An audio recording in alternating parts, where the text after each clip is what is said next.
All right, so welcome to day 4, Algebraic Number Theory. I have caffeine, ready to go. So the goal for today is to really zip through a lot of different things and try to kind of package some of the stuff we've done in the last 3 days together in a pseudo-coherent story or narrative or piece of utility. Okay, so let's see, where were we? We figured out that if I look at the factorization of a prime p, an integral prime p, in my number field, that we have this nice sum up the residue class degree and the ramification index over all the primes it splits into, and we get n. So we have something kind of nice keeping track. And we had a great question about partitions of n and how we can construct by choosing a polynomial carefully, we could actually construct any partition of n we wanted in this manner. Okay, cool. And yeah, I've got a reference for proof of this now, but really you could just see it by taking norms. Okay, and then we have this lovely theorem. I forgot to put this in here, but Dedekind factorization.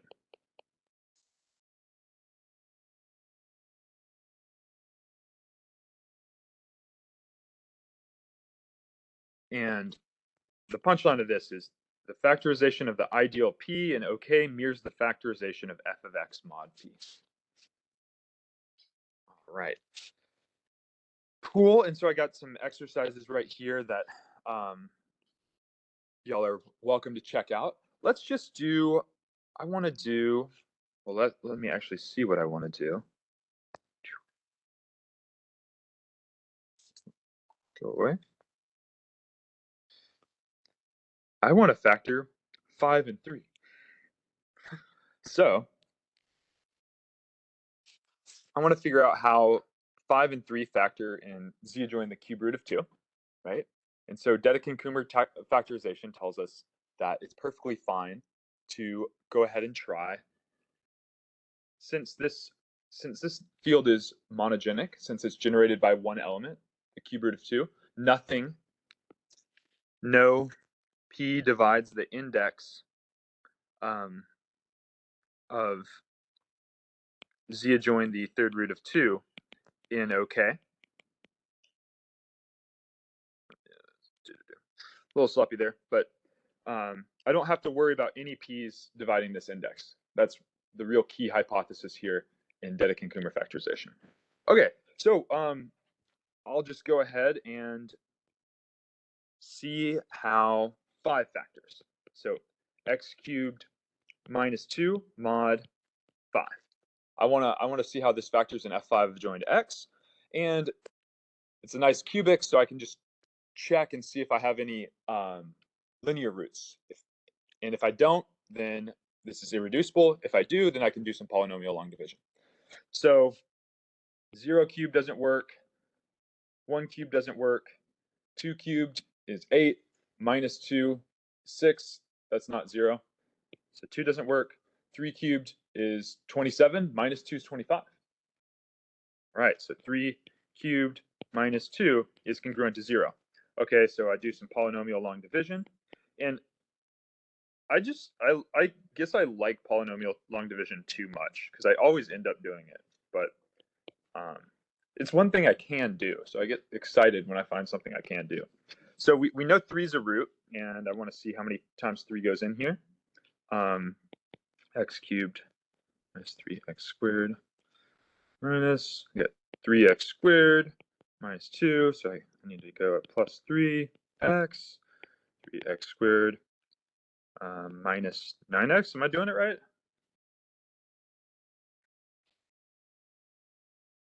Minus, I said it was the one thing I can do, so now I'm sure enough I'm going to mess it up right here. All right, and so it looks like 9's congruent to minus 1 mod 5, right? And so this goes in x minus 3 goes into 9x minus 2 minus 1 times. So I get minus x plus 3, subtract, and I get 10x minus 5, which of course is congruent to 0 mod 5. So this is a perfectly good factorization right here. And just to spare you watching me do polynomial long division more, I at least have this factorization, x minus 3 and x squared plus 3x minus 1.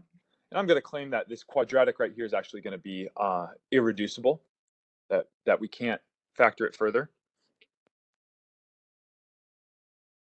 And so this says that 5 should factor.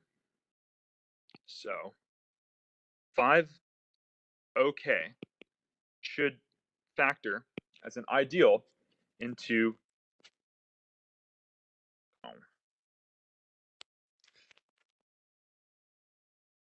I'll do my Gothic P's here, or fracture P, fracture.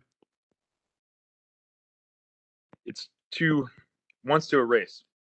So it should factor into 2 ideals, one of which has residue class degree 1, because this is a degree 1 irreducible polynomial, and the other has residue class degree 2, because that's a degree 2 polynomial. So I'll say P1 has res class degree 1, and P2 has R res class degree, RCD. Nobody uses that abbreviation. RCD2. And so let's just check and make sure I didn't make a mistake here. I'm in Sage to be a contrarian against Alvaro's molten lava. Also, I just don't know how to use magma, which is kind of true. Okay, so I have this number field. I created my number field, and I wanted to factor 5 in there. So I can do that, and it looks like 5 factors into the product of 2 things. And then that's just a factorization of the number 5 in the number field. And I don't even know if this number field has unique factorization. It turns out it does, but I can factor the fractional ideal, and I get 2 fractional ideals. So that's good. That's my P1 and P2 I saw before. Everybody on board? And then I can ask about the residue class degrees of them. It says P1. My ordering was wrong, I guess, on the notes.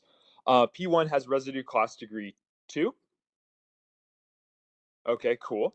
And so I can check, I can look at the residue field. That's OK modulo that prime, this prime ideal generated by z squared minus 2z minus 1, where z is a root of x cubed minus 2. And I look at the residue field, and I look at how big it is. It has size 25. So it's the field, the finite field with 25 elements, F5 squared. And then I check P2 has residue class degree 1. Everybody cool with that? Sound reasonable? Okay. Do y'all believe if you had to, you could factor, we could figure out how 3 factors? If you really want to take down, I'll spare you from watching me do polynomial long division again. And we'll just plug it into Sage, and we find out that in this number field, oh no, 3 factors into, it looks like 4 things. I should have scrolled a little slower. There. Don't want to give away the punchline there. So now I'm in trouble. But if I factor 3 as a fractional ideal, as an ideal of k, I get, it's just a third power of this other ideal generated by z plus 1. So what's going on? What's this z minus 1 doing here in my factorization, throwing everything off? Well, surprise, we take the norm of it, and z minus 1 is a unit. It's a divisor of 1, so it doesn't count as a prime in your prime factorization. And we can, there's a nice command in Sage, you can just ask for the units, and it tells you z minus 1, which there's actually other units, right? Because like if I take z minus 1 and I square it, whatever its inverse was, I could square that, and that'd be a unit. I cube it, I can take whatever its inverse was and cube that, and that would be a unit. So this units function is actually saying the units of k adjoin the third root of 2 are generated by this z minus 1 character. This z minus 1 friend. It's a friendly unit. So in the here we can kind of figure out what the inverse of z minus 1 is. It's z squared plus z plus 1. And so that's what I was saying. The product of those two things equals 1. And so if I square both sides of that equation, I still get 1 on the right-hand side, say, or the bottom side. But I get these units squared, so they're still units. Okay, the punchline here is I'm tired of being scared we broke algebraic number theory when I find a unit. And I want to know what kind of units I'm going to come across. I want to have some, we're out here in the wild. I'd like to have some sort of roadmap for what the units are going to look like. What should I expect? Okay, so this was my effort to do a complete 180 and motivate something totally different. So I'm about to go to something totally different. Is it cool if we do that, or do we have any remaining questions about this Dedekind-Kummer factorization business? Okay, let's figure out. Oh, yes. What is? Oh, in Sage. No, that's a great question. Sorry, I should have explained some of what's going on with Sage. In the second line here, I have k dot z equals this number field. So z is giving me a generator. In particular, z here is what this function does. It says z is a root of this polynomial. So I can call the root anything, just like we talked about. If I do q adjoined x modulo this polynomial, x is just a root of it. That's all I know about x, and I can choose, I could choose third root of 2, but I could also choose something else. So I'm just calling my root z. So that's a great question. I should have clarified that a little more. And so when I see all these, no, delete, go away. When I see all these factorizations and things like that, you can just replace z with the third root of 2. So this unit we discovered is the third root of 2 minus 1. Or zeta 3, the third root of unity, times the third root of 2 minus 1, if you prefer. Or whatever. I say the third root of unity. There's actually 2 primitive third roots of unity. So wrong article there. Great question. Other questions?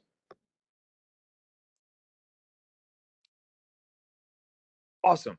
So let's figure out what's going on with these units, right? Because I'm tired of being upset until I figure out when they pop up and until I figure out they're a unit. Oh, so here we go. So I originally wrote this with slightly different intentions. So we could figure out the units of these number fields if we wanted to. We know in the Gaussian integers I and minus I are units. It turns out that this 1 plus square root of 3 over 2 is actually a unit. It'll be a 6th root of unity. If I raise it to the 6th, I get 1. And so I also have like 1 minus the third root of 2. That's another 6th root of unity. I have minus 1 plus the root of negative 3 over 2. Or I keep saying third root. The square root of negative 3. I'm tired. All these are units. If I raise this to the 3, I get 1. Okay, so we have all these crazy units. More than just plus or minus 1 that we're used to. How do we kind of keep track of what's going on? So we can define the unit group.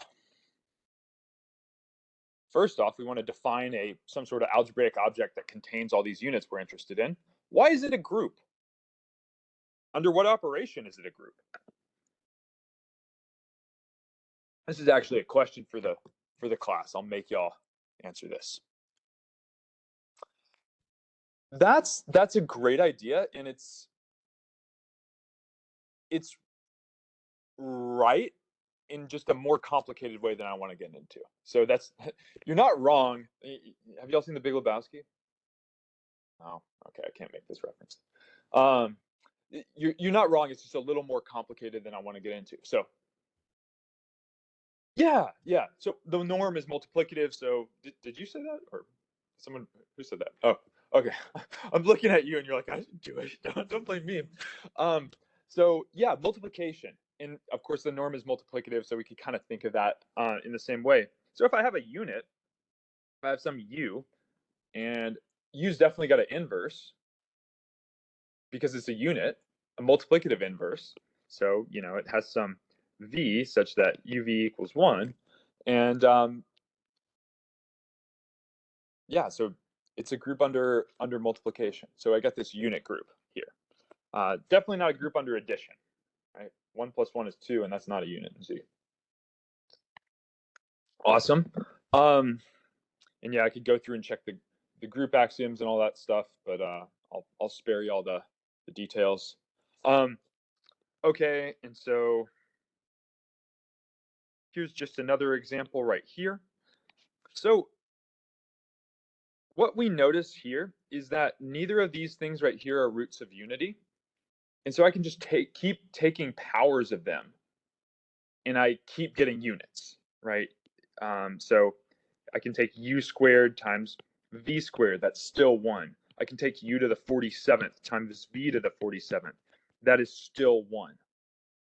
And if u doesn't have finite multiplicative order, if u doesn't, after finitely many steps, get to 1, which would make it a root of unity, which I think we mentioned in the problem session that the roots of unity are really pretty. They lie in the unit circle. It's e to the 2 pi I over n, and they have this beautiful geometry and stuff. So if I'm not one of those very, very special cool roots of unity, and I don't wrap back around to 1, I just have infinite order. I could raise it to the million. That's still a unit. It's not equal to any of the previous units, and it still has an inverse. Just raise u's inverse to the million. Does that kind of make sense? So I have these, what we call a free part of this group, a part of this group of infinite order that just keeps growing. And it turns out these free parts are generated by something. So the punchline here is that the unit group looks like this. This is the unit group. So, and this is kind of funny here because I'm saying a multiplicative group is isomorphic to some additive groups here, but hopefully you can, hopefully that's not too terrible. So first of all, we got what we call the torsion part. And so if you're used to, I'm sure in this conference you'll hear somebody talk about the group of points of an elliptic curve, and you get a similar structure. The Mordell-Weil theorem tells you a similar thing about the group of points of an elliptic curve. In that case, you got a z mod m cross a z mod n of torsion, but whatever. So this is like your torsion part of your roots of unity. And this is your torsion part of your unit group, and that torsion part is your roots of unity. Those are the things you raise to a power, and you raise it to a power and you get 1. So those are your roots of unity. And then I have this free part. So this is the free part. And so how many things do I have in the free part? That's the rank. So R1 plus R2 minus 1 is the rank of this free part. It's how many distinct things I can take and raise to powers. You know, if I have U and W, and one's not the inverse of another, and one's not a power of another, I can just both raise them both to powers, and so I get this kind of 2 copies of Z, basically, thinking additively here. So I want to know how, I guess the punchline I'm trying to make here is we figure out which roots of unity are in there. Once we figure that out, we want to know how big of a free part do we have? How many of these units with infinite order do we have that aren't multiples of each other? And the answer to that depends again on these embeddings of my number field into C. So I got some great questions about real embeddings versus complex embeddings. Like cube root of 2 is a real number, but zeta 3 times the cube root of 2 is not a real number. And does that matter? Here's where that starts to come up and create some interesting behavior. So what I do is I look at, let R1 be the number of, so I have, sigma 1 through sigma in, say, and these are all maps from K, my number field, into C. Some of these maps don't actually need to go properly into C. Some of these maps actually go into R. So for example, if I take Q adjoin X modulo x cubed minus 2, and I send X over to the third root of 2, so this is a map from this into C, this doesn't need all of C. It only needs the real axis of C. So this is really just going into R. And so that's a real embedding. So I count the number of those I have. That's R1. And then I take the number of complex embeddings I have, and I half it. Because for each complex embedding, I get a complex conjugate embedding. Right? I can take complex conjugation. And so I take all the complex embeddings and I half it. And that's R2. That's this other number popping up. And so how much the number of the rank of the free part, how many of these distinct infinite order units I have, is the number of real embeddings plus half the number of complex embeddings minus 1. So for example, with this example right here, there's other embeddings I could do. I could take, as we've talked about, I could take X and I could map it to zeta 3, that's a third root of unity, times the third root of 2. And notice the complex conjugate of that, the complex conjugate of zeta 3. Zeta 3 here is actually something we're familiar with. It's 1 minus the square root of minus 3 over 2, I think. I could also map X to zeta 3 squared times the third root of 2. Again, this is a third root of unity. You know, if I square something that cubes to 3, that still cubes to 3. And this is actually going to be the complex conjugate. And so these embeddings, when we're counting them, they're kind of like the same, not the same, but we notice they differ by complex conjugation. So we have that. And if I'm doing it for this number field here, if I'm using Dirichlet's unit theorem, I get R1 equals 1, R2 equals 2 embeddings divided by 2, so I get 1. And so the rank of the unit group is 1 plus 1 minus 1. So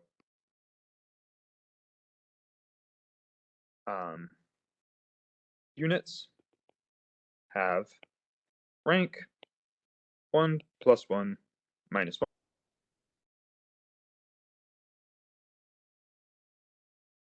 Sage kicks out units right here at the very bottom and says z minus 1. That's what it's saying is the units have rank 1, and here's a generator for that z. Here's your 1 that generates z additively. Of course, we're thinking of units multiplicatively, but this is your generator for that free part of your unit group. All right, cool. So that's Dirichlet's unit theorem. Yes.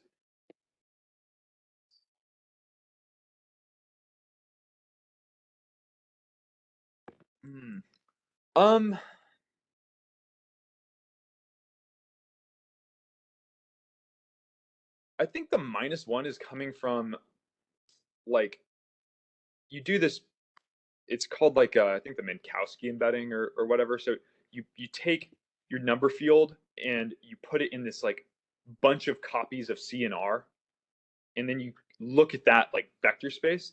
And I think what you end up showing is like all your units lie in a hyperplane, and so that's why you get the minus 1. So you have something of dimension.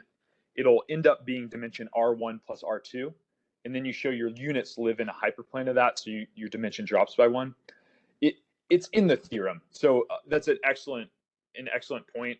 I guess I'm giving not a great answer, but it's in the proof. You see the minus 1 very clearly, and I believe I'm correct in saying it's by restricting to a hyperplane there, and then that drops your dimension down 1, and so how many units you have lives in that, and then you got to show it fills up that hyperplane, and that's kind of the punchline of the theorem, which I'll leave to Keith's notes.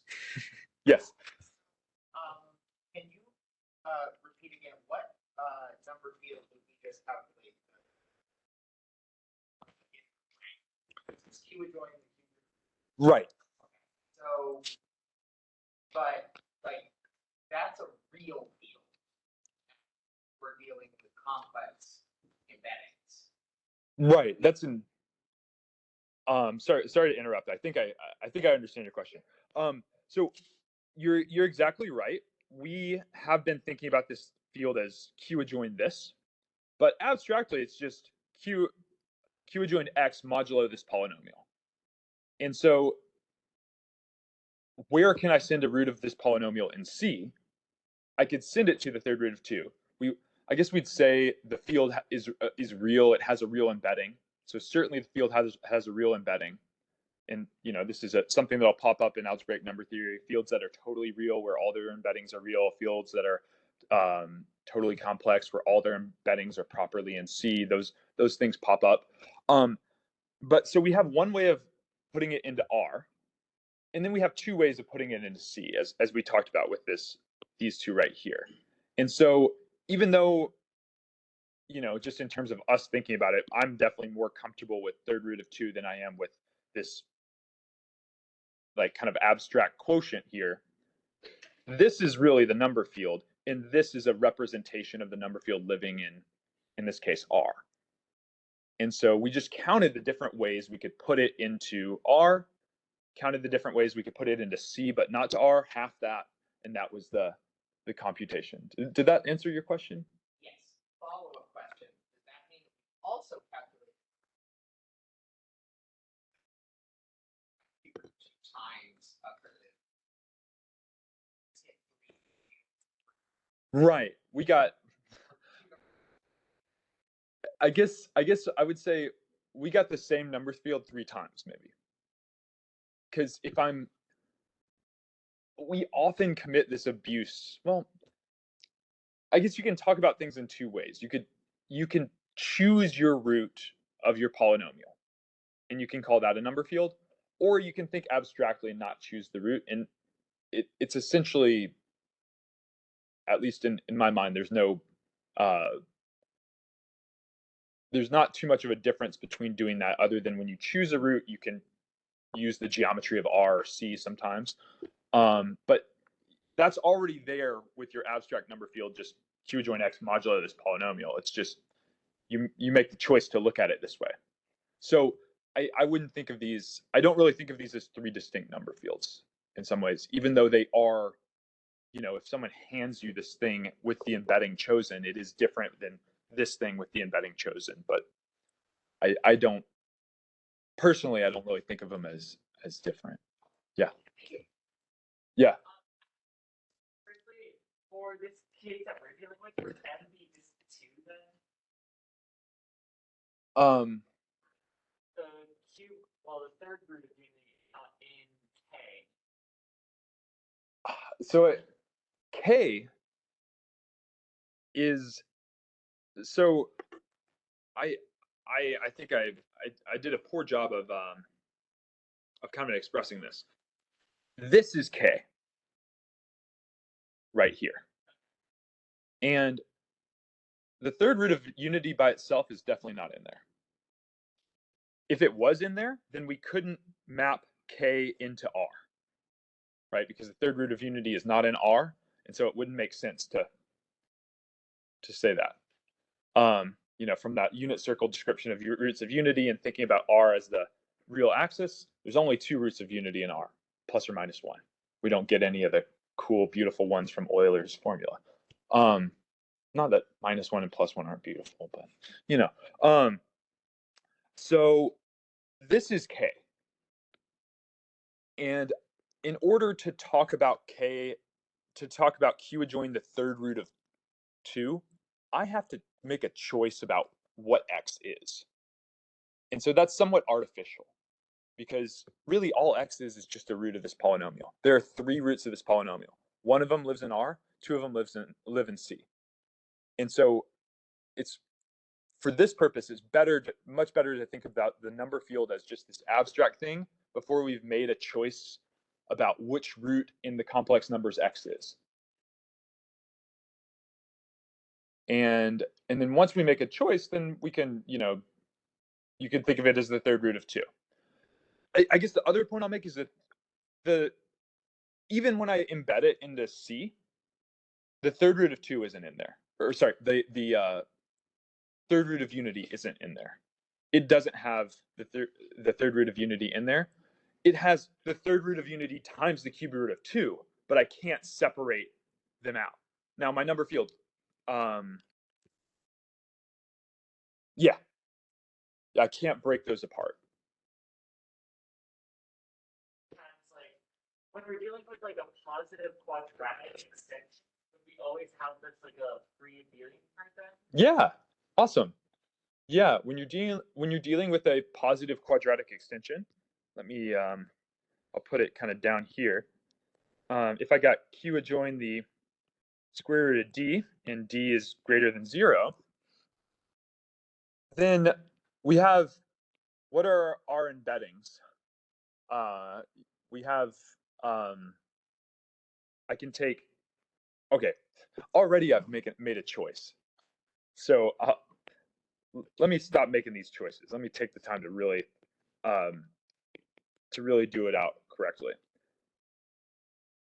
My real quadratic number field is q adjoin x modulo x squared minus d.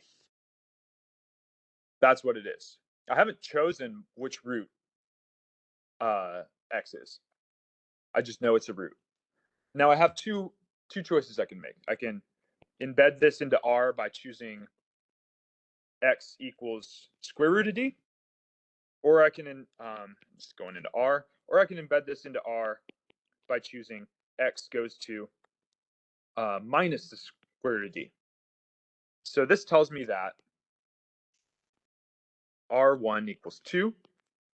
I don't have any properly complex embeddings. Both of my embeddings of this number field into C actually live in R, right? So R2 equals 0. And then that tells me that, R1 plus R2 minus 1 equals 1, which says I should have I should have a free part of my units with rank 1. I should have some unit with infinite order that generates all the other units in my number field other than plus or minus 1. And let me go up here. You raise a great point, because this was one of the examples I had if we were spending a little bit more time on this. Here's a nice real quadratic number field. And here is a generator for my group of units right here. This thing has infinite order, and it generates all the other units. All the other units are just powers of this unit or its inverse. So excellent question.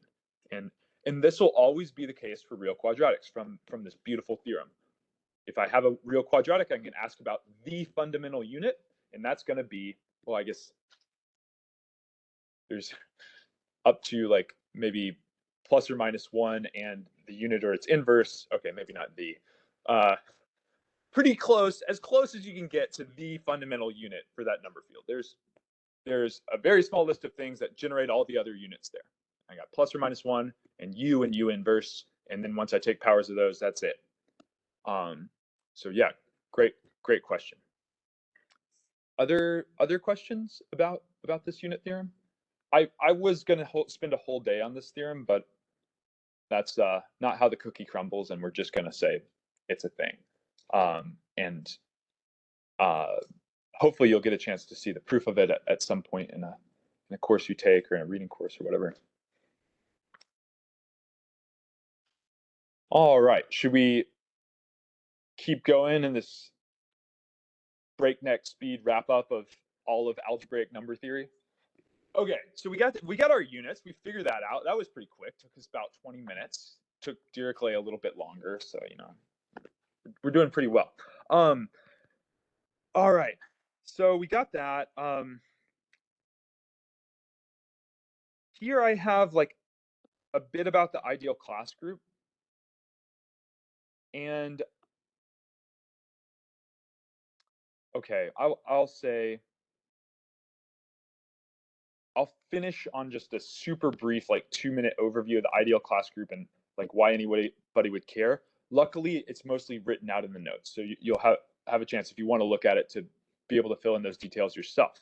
What's not written in the notes is this monogenic rings of integers thing. And this is kind of what my research is about. Well, what one part of my research is about. So I'm hoping I can do it off the top of my dome, but we'll see. Don't want to get too excited here. So there's been some wonderful questions about how we make the ring of integers. So the question here, our hope, everything we've met, right? We met cyclotomic fields, we met all these quadratic fields, we met the cube root of 2. All of those things are just, the ring of integers is just generated by z adjoined a root of some particularly nice polynomial, right? So is that always the case? So the question here, wrong cue. The question here is OK always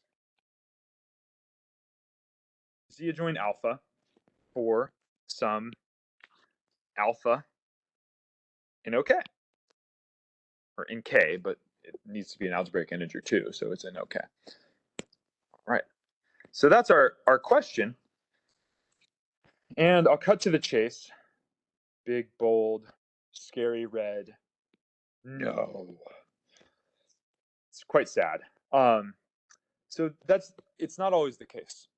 And mathematicians actually thought this for a while as algebraic number theory was being cooked up, because all the first examples that motivated people to construct this big subject we call algebraic number theory, all of those, the quadratics, the cyclotomics, all of those are nice and monogenic. When this is the case, we say,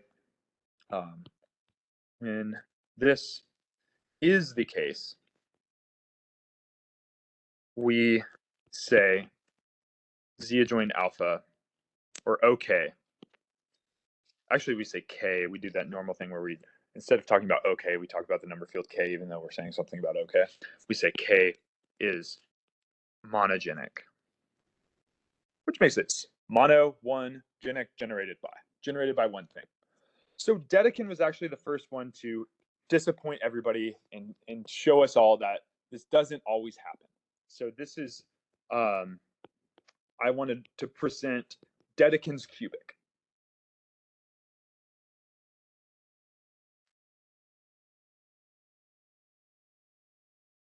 So I'm going to consider the polynomial f of x equals x cubed minus x minus 2x minus 8.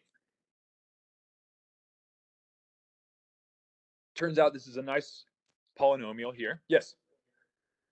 Yes, sorry. Thank you. Yeah. I think minus will work. I remember it because it's all minus signs. I don't have to change it to a plus. In some notes there are some plus signs, but well, we'll see that it works. I computed it this morning to make sure I wasn't telling you any lies. Well, surely told you lies, but wasn't lying about this. Okay, and so I'm gonna let alpha be a root. This polynomial is irreducible, it's monic, so let alpha be a root. And right off the bat, I'm gonna do that thing that is confusing. I'm gonna choose, when I let alpha be a root, I'm choosing an element of C that is a root of this polynomial. And from here on out, I'm just gonna talk about Q adjoined alpha. So I'm not going to talk about Q adjoined X modulo blah, blah, blah. So I'm making that choice right off the bat just to make my life a little easier. So again, I understand why this is confusing, because usually when we're talking about this, we just make that choice and just go to town. But notice at this point, when I let alpha be a root, I've made some implicit choice about where this thing lives in C. And oftentimes people kind of abuse that, go back and forth between not making the choice and making the choice. Anyway, it's not a huge deal, but it can be confusing if you're trying to keep you know, trying to keep things straight. So let alpha be a root. And so I want to compute and consider k equal q adjoint alpha. So the question is, what is OK? Okay. So what Dedekind actually, let's see. So I'll just go over here. So I got this number field D, and that D is for Dedekind's cubic, and A is alpha here. So A is my root of this polynomial, right? I've plugged it into Sage. Okay, and so I want to compute some stuff about this number field. For one, I could compute an integral basis down here at the, now it's at the bottom line. And that integral basis tells me a z basis for my ring of integers. So there's a z basis for my ring of integers. Turns out alpha squared plus alpha over 2 is an algebraic integer. It satisfies a nice monic polynomial with coefficients in z. So that's a z basis. And we can see that's not a power basis. That's not just z adjoint one of those alphas, right? Or it's not just z adjoint alpha, and it doesn't look like it's just z adjoined alpha squared plus alpha over 2 either. But maybe Sage is just choosing poorly, and if we chose correctly, we could find an alpha so that it's just z adjoined alpha. Maybe whatever Sage's algorithm for computing an integral basis just like doesn't really care if I have to, if it's whether it gets a monogenic basis or not.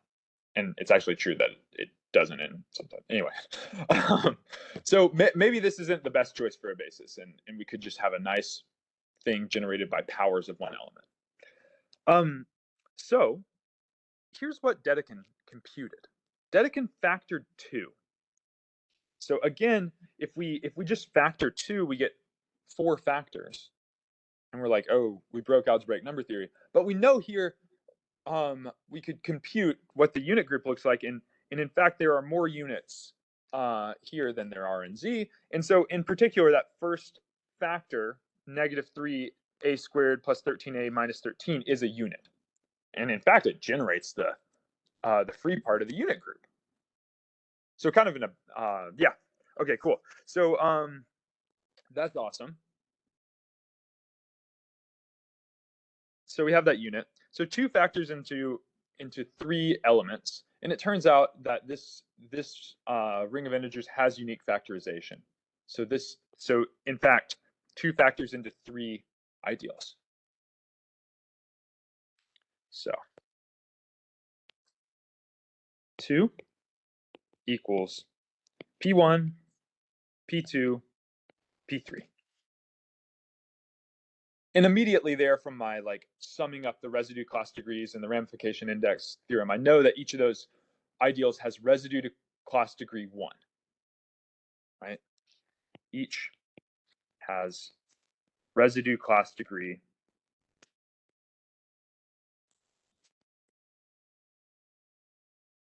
1. So we call this Fi in our theorem, right? Okay, cool. So we factored 2. We did it with Sage. Dedekind did it by hand, and here, and I think this is actually in the same paper where Dedekind proves the general version of this, or proves this. Kummer had done this for cyclotomic fields, but it's in the same paper where Dedekind does this, which is just like quite a paper. So we have this, and what does this theorem say? If we can find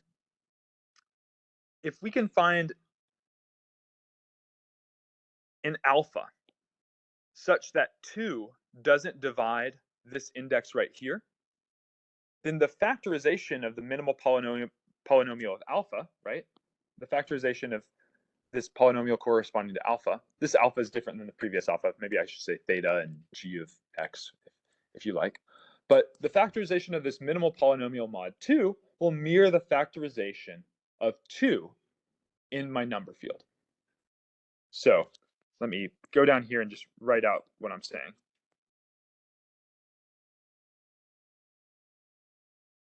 So Dedekind Kummer factorization says if I can find theta such that 2 doesn't divide the index of z adjoined theta in the full ring of integers, which if we're going to be monogenic, if we're going to be generated by one element, this index should be 1, right? I should have z adjoined theta. If I found my monogenerator theta, I should have z adjoined theta equals okay. So this index is 1, so no primes divided, including 2. Okay, but let's just focus on 2. If I can find a theta such that 2 doesn't divide this index, then theta necessarily satisfies a cubic polynomial, then there exists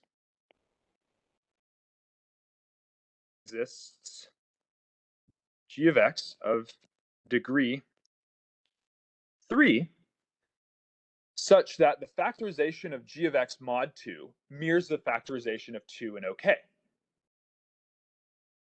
such that g x is congruent to x minus, what do I call it, theta 1, x minus theta 2, x minus theta 3 in f2 adjoined x.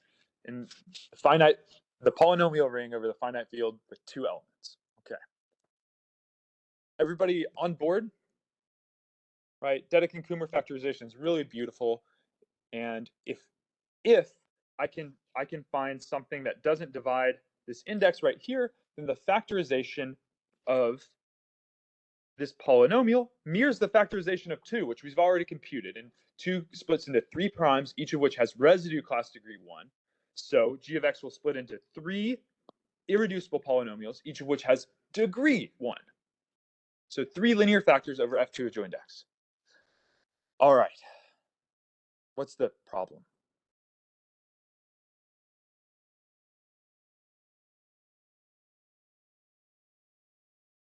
Right. I need 3 distinct linear factors in f2. How many elements does f2 have? 2. It's impossible. There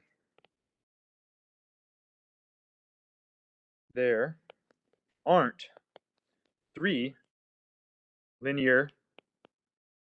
distinct linear factors, linear polynomials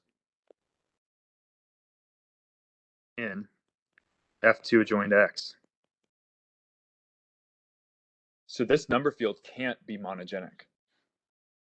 There's no way that I can find an alpha such that 2 doesn't divide the index of z adjoined alpha in the full ring of integers. So Sage was doing its best over here. That you got that integral basis. I can form the order obtained. This, what I'm doing in this bottom line is saying z adjoined alpha. That's what I've called O z adjoined alpha. So I got this order, I got this ring. I want to see how far away from being the full ring of integers it is. The full ring of integers is also called the maximal order. Again, we didn't get a ton into orders.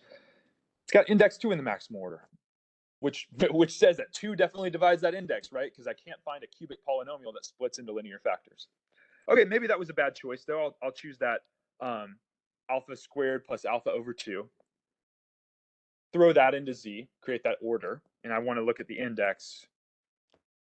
Again, it has index 2, which we knew this was going to happen because there aren't 3 elements of F2.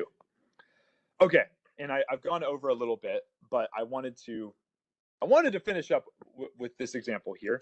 And the last thing I'll say is I put in some kind of applications to Fermat's last theorem from some of the ideal class group and the finiteness of the ideal class group and solving Fermat's last theorem for the exponent p equals 23. So that's in here now, and you can check it out on your own time. So I will stop right there and hold the floor for questions.